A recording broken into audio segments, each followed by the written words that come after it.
What if the thing that saved your life wasn't a doctor, wasn't a medicine, wasn't even a miracle drug? It was a baby that nobody wanted? That's exactly what happened to me, and I know how crazy that sounds. But by the end of this story, you're going to understand why sometimes the smallest, most helpless person in the room ends up being the strongest one. My name is Daniel Hayes. I'm from a small town called Millfield, Ohio. Population, not enough people to matter. The kind of town where everybody knows your name, your business, and what you had for dinner last Tuesday. I grew up there, got married there, built a life there. A simple, honest life. Nothing fancy. Just a good wife named Carol. A house with a broken porch step I kept saying I'd fix. And a job at the hardware store that paid the bills. Then, when I was 47 years old, my doctor looked me in the eyes and said the 4 words that flip your whole world upside down. It's stage 4 cancer. Lung cancer. Never smoked a day in my life. Not one cigarette. Not even second-hand, or so I thought. Turns out, the building I worked in for 22 years had asbestos in the walls. By the time anyone found out, it was too late for me. The cancer had already spread. My doctor, Dr. Reeves, a kind man who never sugar-coated anything, sat me down and told me that statistically, patients at my stage had about an 8% chance of surviving past 5 years. 8%. I remember thinking, that's less than a 1 in 10 shot. I was basically being told to start saying my goodbyes. Carol held my hand so tight in that office that her knuckles turned white. She didn't cry until we got to the car. And then she completely fell apart. And I just sat there in the passenger seat, staring at the dashboard, feeling nothing. Not sadness, not fear, just empty, like someone had reached inside my chest and pulled out whatever it was that made me feel human. The next few months were brutal. Chemotherapy, radiation, hair loss, weight loss. Throwing up at 3 in the morning, Carol became my full-time caregiver, while still working part-time at the school just to keep our insurance. I watched her age in front of my eyes. I watched her smile get smaller every week, and that hurt more than any chemo drip ever could. By month 7, I had lost 34 pounds. I could barely walk to the bathroom without getting winded. The doctors weren't giving up on me, but I could see it in their faces. That look people get when they're being careful with their words. That measured, slow way of speaking that tells you they're preparing you for the worst without actually saying it. I had started to give up. Not all at once. It happens slowly. You stop caring about getting better. You stop fighting the nausea. You just lie there and let the days roll over you like waves. And you stop trying to swim. One Tuesday in November, I was admitted to St. Mary's Hospital in Columbus for what they called a treatment complication. Basically, my body was reacting badly to the latest medication. I had a private room on the 4th floor. It was a grey, ugly room. The kind of room that smells like antiseptic and sadness. The window looked out at a parking lot. Not exactly inspiring scenery when you're trying to find a reason to live. That night around 11 p.m., when the hallways were quiet and Carol had gone home to sleep, a nurse came into my room. Her name was Margaret. Maggie, she told me to call her. She was probably in her mid-50s, had reading glasses pushed up on top of her head, and moved through that hospital like she owned it.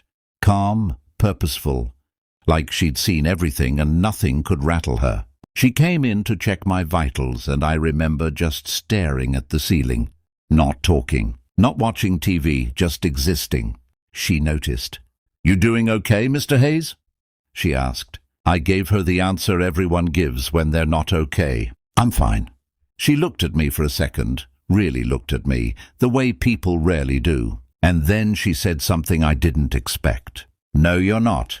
And that's okay too." She checked my chart, adjusted something on the IV, and started to leave. But then she stopped at the door. She turned around and said, "I'll be back in a few minutes.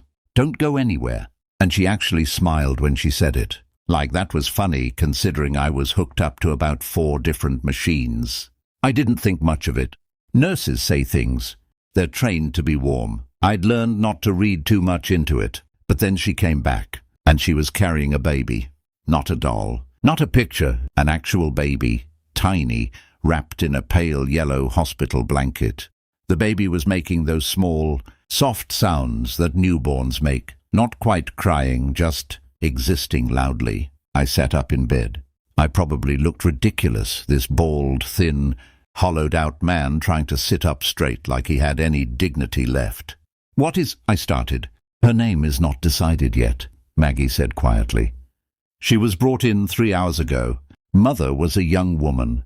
Came in alone, no ID, no insurance, no emergency contact. She delivered this baby and then—" Maggie paused. "She didn't make it. Cardiac event. Completely unexpected. 23 years old." The room went very still. "The baby has no family we can find. Social services will come in the morning. She's healthy, she's fine. She just—" Maggie looked down at the baby. "She just needs someone to hold her tonight. All the nurses on this floor are slammed. The nursery is full." And I thought, she looked at me. "I thought maybe you two could use each other." I didn't know what to say. I'm not a baby person. Carol and I never had kids, not by choice, just how it worked out. I hadn't held a baby in probably 30 years, not since my nephew was born. But Maggie didn't really wait for my answer. She just walked over and placed that baby in my arms. And I'm telling you, I don't have the words to explain what happened next. It wasn't dramatic. There was no lightning bolt, no music swelling in the background. The baby just settled. She kind of squirmed for a second.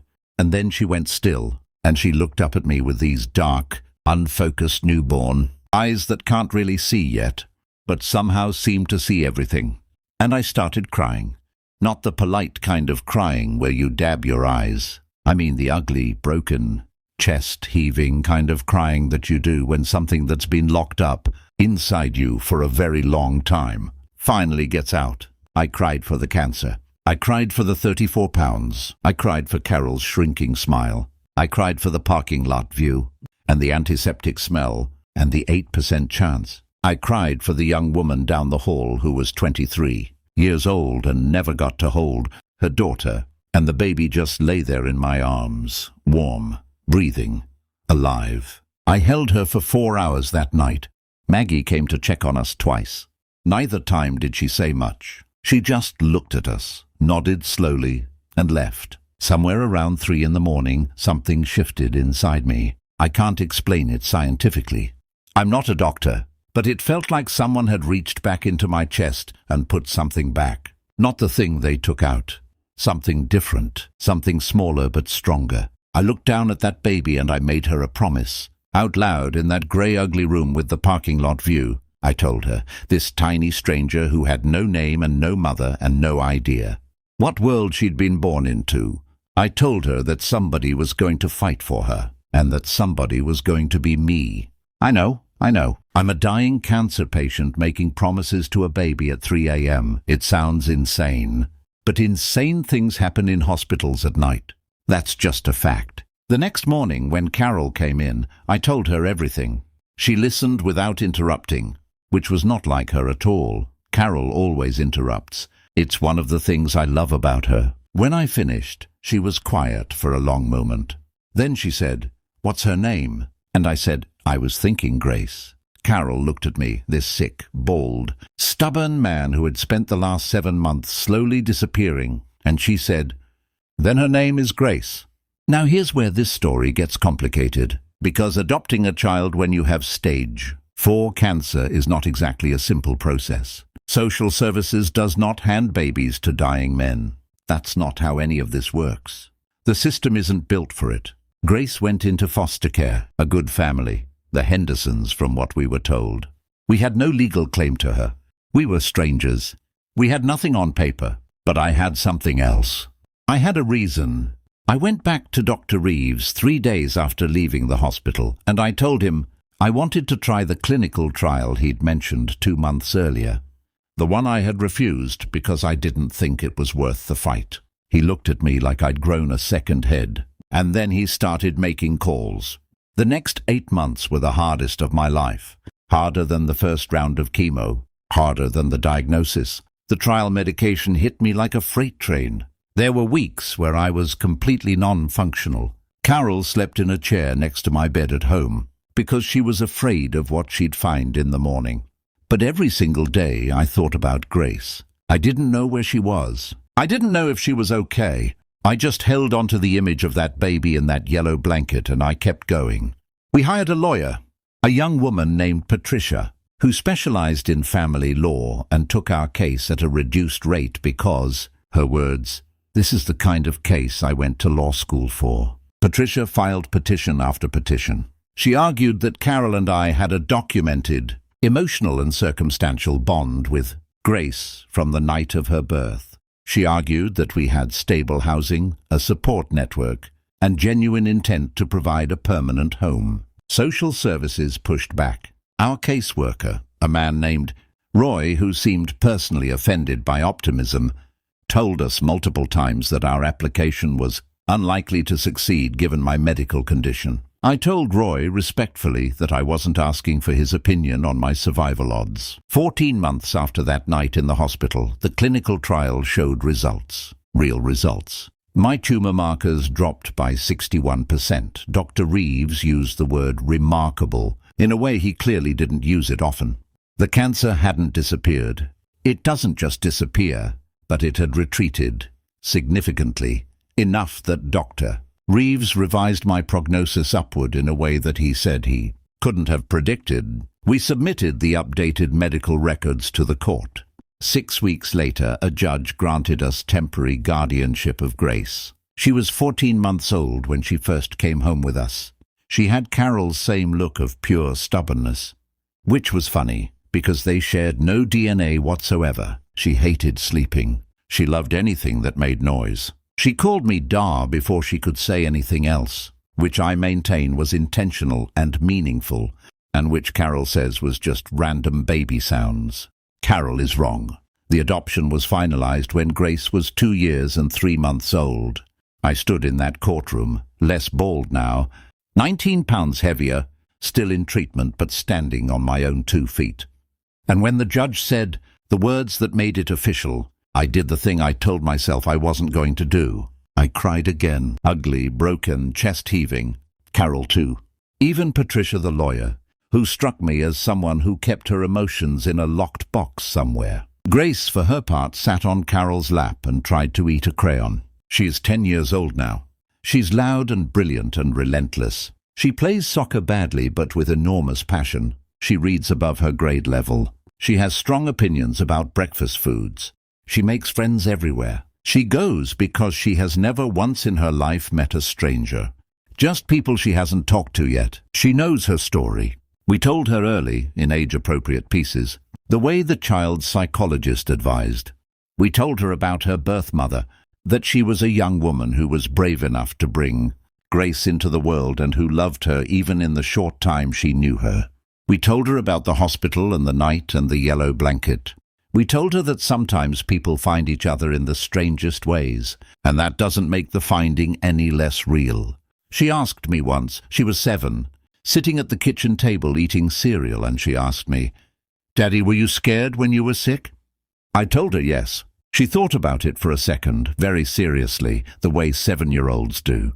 And then she said, "But you got better." I said, "I did." She said, "Because of me?" And I said, "Yeah, Bug, because of you." She nodded, completely satisfied, and went back to her cereal, like it was just a fact, like it was just how things worked.